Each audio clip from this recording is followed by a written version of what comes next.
Good morning, and welcome to The Late Show.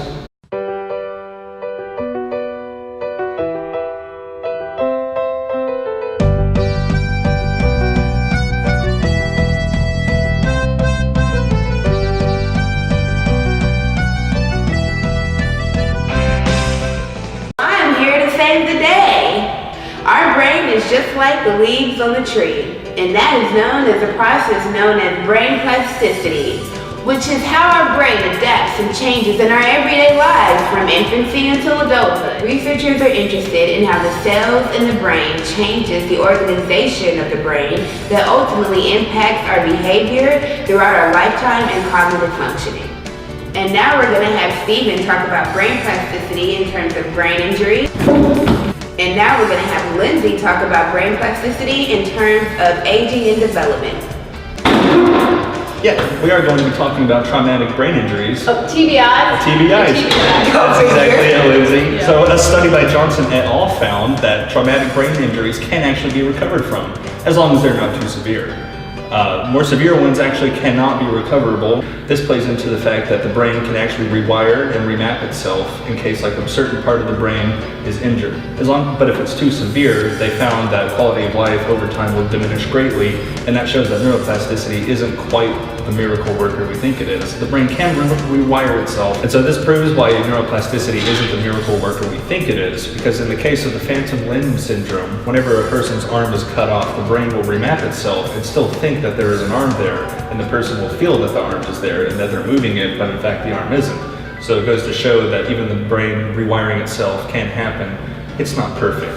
And this also plays into that idiot who got that railroad spike stuck in his head. What?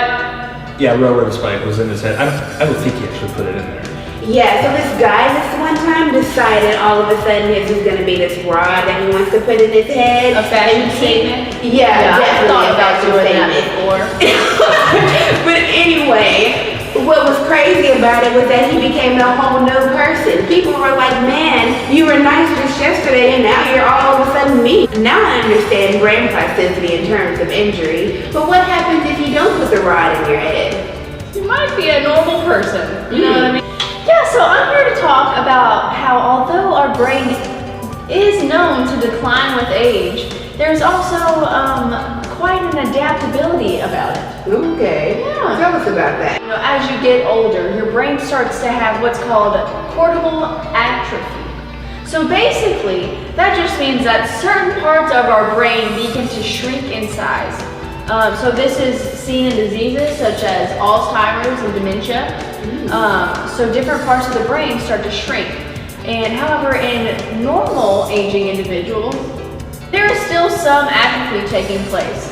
But what's cool about that is Greenwood and his colleagues were able to show that even in parts of the brain that had atrophy, that had shrinking, that there was still new connections being made. So the brain just rewired itself and kept all the same functions. Essentially, yeah. So they would, through different experiences that these participants would be put through, or through different training methods, the brain could actually still use those shrinking parts and grow new routes.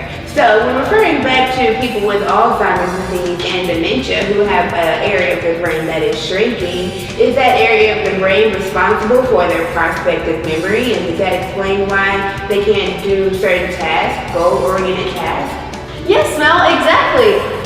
Specifically in the Alzheimer's disease patients and the dementia though, they have atrophy significantly more than normally aging individuals. But they don't have the plasticity that normally aging individuals have. And so they aren't able to make those new connections. So like their short-term memory is oftentimes very declined and they normally don't have a lot of working memory. That's because they don't have a lot of new connections being made and being fired. Wow, I can feel the connections being made right now. How about you? It's pretty intense. Pretty intense, That's yeah. good, yeah. Lots of knowledge connections. Yeah. Definitely, Yeah. for surely. So what we learned here today, folks, is just like how the leaves on a tree come off and come back in every spring, our brain is able to adapt to brain injuries and what we do in everyday life to form new connections. And that way, our cognitive functioning improves and our behavior changes, just like Phineas Gage decided to become an asshole. all of a sudden. Okay, we have a charge. We got a mic. And then move on to our next sentence. Just one sentence at a time. Okay. Alright. I'm here to save the day. Brain plasticity is what that's called. Brain plasticity is what that is called. And that is how, honestly, I don't know. Like, how do you explain brain plasticity? Do you think we should write this down? He's having so much fun. I cannot read that, that's for damn sure. What the hell is this guy doing over here? He was just... Oh, he was just...